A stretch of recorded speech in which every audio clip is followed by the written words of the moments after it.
Grandma, come on. What the fuck? This will end up sooner or later. After all, that stunt you pulled with Quin was something else. Normally the council wouldn't bat an eye on it until one of them spotted a rotting corpse right by your driveway. Is this about... Fuck, my head. Yeesh. My guy really bitch slapped you that hard, huh? Anyway, I'm sure even if in your half-conscious state, you know why you're here. Glass of water. Oh. As you can see, I am dressed for the occasion. The carib's already starting to piss me off, and it'd be so rude of me to not continue on the show without a proper Christmas special. Christmas special? What the fuck? Is that why y'all kidnapped me in the first place? Christ almighty, and I thought the council had a more outrageous punishment. Well, that's not all you see. Folks on the interwebs have been riled up publicly about their opinions on the state of superhero movies. Of all things to be upset about for the holidays, right? Mostly including the last 10 minutes without walking out of the theater. So, who better to ask than our favorite movie guy variant? There's a catch, is there? What movie do you even want me to talk about? Aquaman and the Lost Kingdom. No, you can't be serious. Do you have any idea the amount of controversies that went into that movie? Not to mention, they casted the bitch who pooped on Johnny Depp's bed, which is already worse enough. Get the fuck out of here, man. Let go of me. God damn you. We'll let you go under one condition. Pay a ticket to see the movie. As you can see, got the drip already sorted out for you. So, do we have a deal? Fine. No catch whatsoever? Not a catch whatsoever. Consider it a fair deal. What was that supposed to do?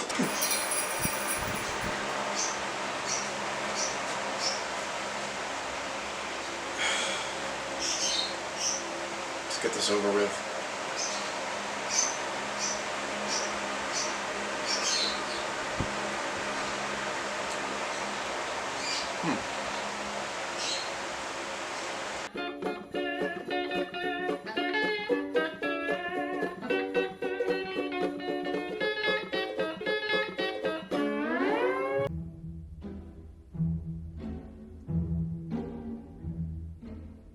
Twas the night before Christmas when all through the house not a creature was stirring, not even a mouse. The lineup of projects were hung by the chimney with care, in hopes that the appeal would still be there. The fans were nestled all snug in their beds, while visions of limitless possibilities danced in their heads. And the execs in their chairs, and I on my own, surely there was not one thing left unsown. Listen, I could go on and on about how much the DCEU has taken one glance at the possibilities being offered to them, only for them to completely squander it with their own studio's incompetence. But that wouldn't exactly be fair and square now, would it? And to think that all this started with one individual, Zack the Man Snyder. And also, after releasing Man of Steel, there was supposed to be a 5-year movie plan for Snyder, but the execs of Warner Brothers were like, See that?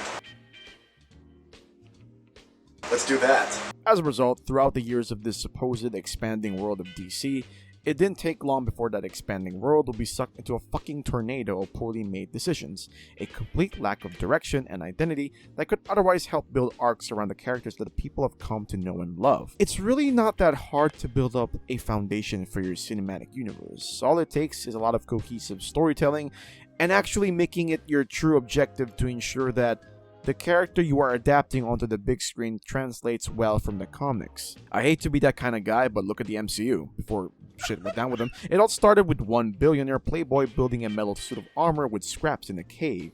What followed soon after, you ask? A goddamn journey well traveled, I say. Avengers!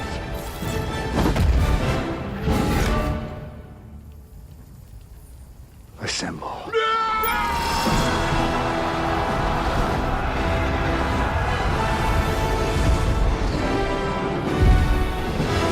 what exactly was the DCU able to accomplish that could even come as close to the MCU? Well,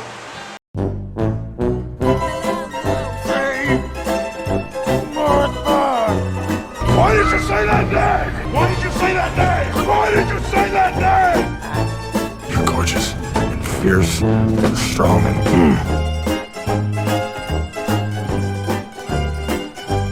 yeah, my thoughts exactly. They had one opportunity, but they just decided to just go over it like a fart in church. And this just doesn't hurt their cinematic universe in the long run, but it also screws over the potential of their actors and actresses who help breathe life into these characters. I mean, look at Ben Affleck's face, it just says it all. And man, oh man, did they do my boy Henry real fucking dirty. Jesus Christ. On top of The Rock hyping up the hierarchy of power in the DC universe, the only thing that really stood out to me in that creatively bankrupt Black Adam movie was the post-credit scene involving Henry Cavill's return to Superman. Everyone in the theater was fucking hyped, man, including me, and everyone else expressed their immense excitement on the interwebs. This is a big deal for the DCEU because I couldn't count on one hand the amount of times Warner Brothers tried to erase the righteous continuity of Cavill's Superman into their already clusterfuck of a cinematic universe. Oh yeah, and there's no forgetting the much-awaited Snyder Cut, which apparently also doesn't get treated as part of the DCEU canon, and just as everything was going smoothly, Warner Brothers immediately flipped Henry and the fans the biggest bird imaginable.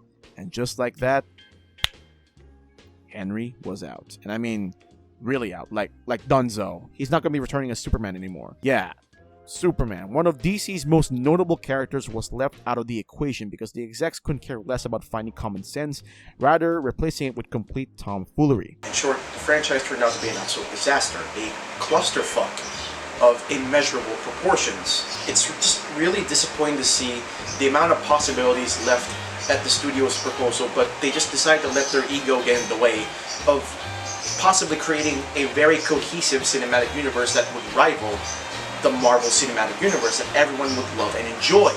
In the end, creativity is thrown out the gate and everyone shat the bed.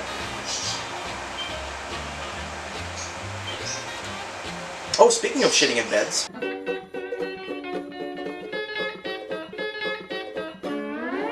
I think all of us were expecting me to talk about this train wreck of a woman at some point. As a matter of fact, a lot of people were already on the fence of having an Aquaman 2 being made in the works in the middle of such a triumphant legal battle. Do you have a drinking problem, Johnny? Objection calls for hearsay. We're going to fast forward in time a little bit, Mr. Depp. Yes, I can feel it. Yikes, should have hired Saul Goodman. Kidding aside, is because of this case that Heard's team specifically asked that her role will be minimized as much as possible while the entire thing had been going on, and James Wan actually stayed true to his word. He might have thought that this would already affect the success of his project. I mean, it's already bad enough that Momoa barely had any chemistry at all with Heard on set. The only way to go about this was to turn this into a Puss in Boots The Last Wish situation and just not mention a single detail from the first movie as much as possible. Then again, I think we've had enough of such risks given how fucked the timelines are already in this clusterfuck of a franchise. And don't even get me started with the fucking change.org petition. People were riled the fuck up and eager to see this woman taken out of the project. Throughout the course of history, the DCU managed to give us 2 dipshit actors, and none of them were given any repercussions for their actions whatsoever. Despite every sin that they've committed being displayed out in the open, comparable to a situation wherein a dog takes a shit in front of your neighbor's lawn. The only difference being your neighbor just doesn't bother to pick up the piece of shit and just goes on about their day. Don't get me wrong, I don't exactly hate the character of Mera at all. It's just such a shame that the actions done by this woman has completely affected my ability to stomach a single scene with her in it. It's unfortunate, but it just goes to show that even in the world of fame and glory, one thing's for certain: don't be a dick. It's never too late to stop being a dick. Here we go.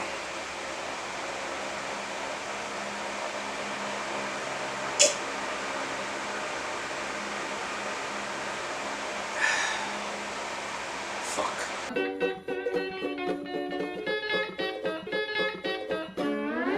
Aquaman and the Lost Kingdom is the latest and the final DCEU film. Thank Christ! Directed by James Wan and stars Jason Momoa, Patrick Wilson, and Yahya Abdul-Mateen II. It follows Black Manta, who now wields the power of the mythic Black Trident to unleash an ancient and malevolent force. Hoping to end his reign of terror, Aquaman forges an unlikely alliance with his brother Orm. Setting aside their differences, they join forces to protect their kingdom and save the world from irreversible destruction. I fairly enjoyed the first Aquaman movie. I had low expectations going into it, but I was immensely surprised at the amount of visual prowess and effective uses of a character's charm and storytelling it actually possesses. And not to mention, it's directed by one of my favorite horror directors to date, James Wan. Coming out of the absolute cesspool that is The Flash, I literally have next to zero faith left in the DCEU. The moment they squandered the potential of Cavill's return, I was not really on board their ship anymore. While the same could be said now for the MCU, I just personally do not enjoy superhero movies in general anymore. It's gotten to the point where I'd rather watch paint dry over the absolutely unbearable pain that these movies inflict upon me as a fellow moviegoer. In the aftermath of the Johnny Depp and Amber Heard court case / legal battle, I was already on the fence about the idea of an Aquaman 2 being in the works.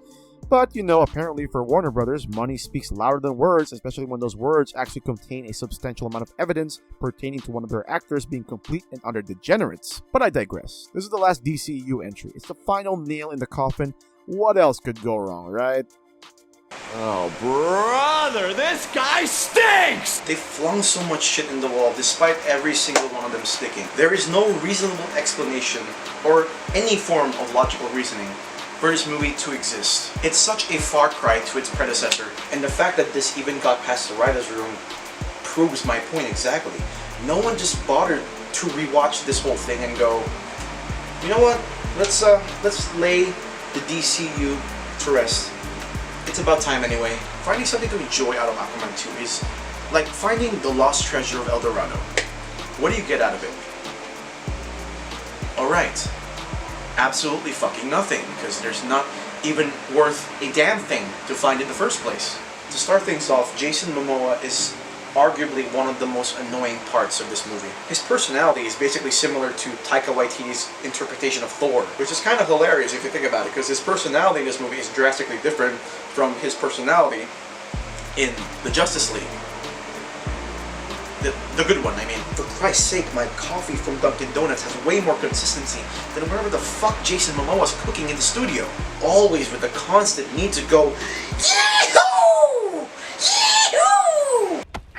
The structure of Aquaman 2's plot honestly makes Black Adam feel like an absolute juggernaut in terms of storytelling. The story has little to no actual reason to tell itself other than sitting through copious amounts of exposition and painfully unfunny jokes. 9 times out of 10, most of the movie's plot may very well be presented as a fucking PowerPoint. Maybe only then I will be able to appreciate it as much. The only redeeming factor for this movie was the chemistry between Orm and Arthur, for which I praise Patrick Wilson for. I think he did a pretty good job at making Orm, a seemingly one-dimensional bad guy, into someone who I definitely treat to a couple drinks at a local pub with. If anything, he's pretty much the highlight of this movie for me. I just admire the direction they went with this character, because honestly, every other character is either a complete shell of their former selves from the first movie, or they barely have anything to work with other than standing around and pretending that the CGI doesn't completely overshadow their stoic performance. Here we go, people. Are you ready? I'm about to talk about the action sequences.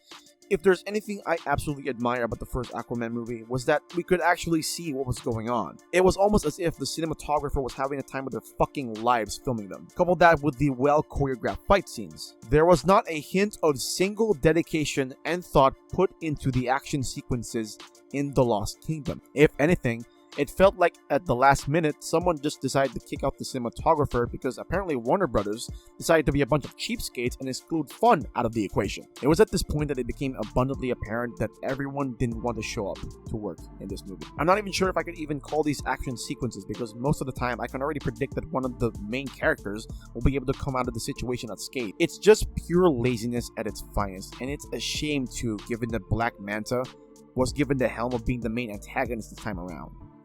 Well, until his potential was immediately destroyed the moment another unexpected turn came into play, which I will not spoil. You know what? Fuck it. I'm pretty much the only person who probably bothered to sit through this absolute travesty, so why not? I shit you not. There was no semblance of any memory forming in the cacophony of my mind that would bring me to even remember who the fuck the second villain of the movie was, because his entire purpose is basically to just be evil. Just evil, awaiting to be unleashed at the last second before being defeated by our hero, which was exactly what happened. Only it was probably the most cartoonish way to go about it. So basically, without googling who this guy is, he's apparently the previous owner of this black trident, and his aim is to unleash an army of undead soldiers to purge the entire world in his image. Ah, yes. Very original. Overall, despite the ease of trying to give this convoluted franchise the send-off that it deserves, Aquaman 2 just proves that you do not need to subvert anyone's expectations, because from the get-go, people are just tired of expecting the worst. I've come to the final point in saying that there is literally no saving this franchise. Despite the Snyder loyalists defending it like their entire lives depended on it, this movie can easily be forgotten the next day. That's all I'll say. And honestly, I think it's for the best, especially when we are expected to lose our shit over seeing Ben Affleck's Batman. Ooh, Henry Cavill's Superman. Ooh, make a cameo. We're not that naive anymore. It's time for a change. And it's for the best. It really is for the very best.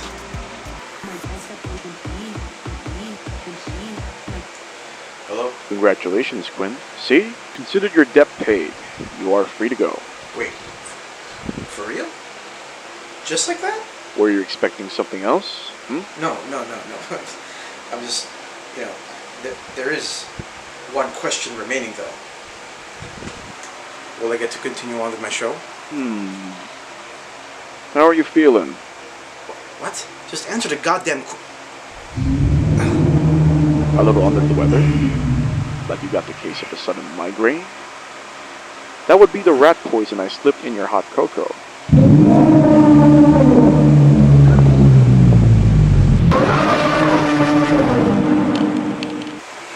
You fucking psycho. Yeah, don't worry.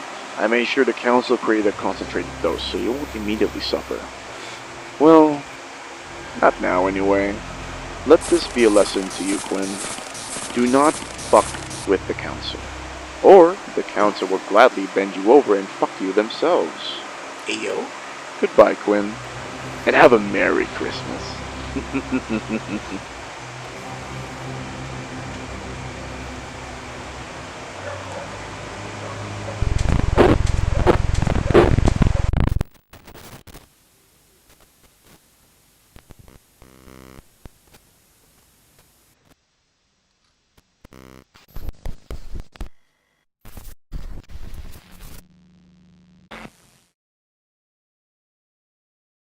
Charles. Rudolph the red-nosed reindeer had a very shiny nose, and if you ever saw it, you would even say it glowed.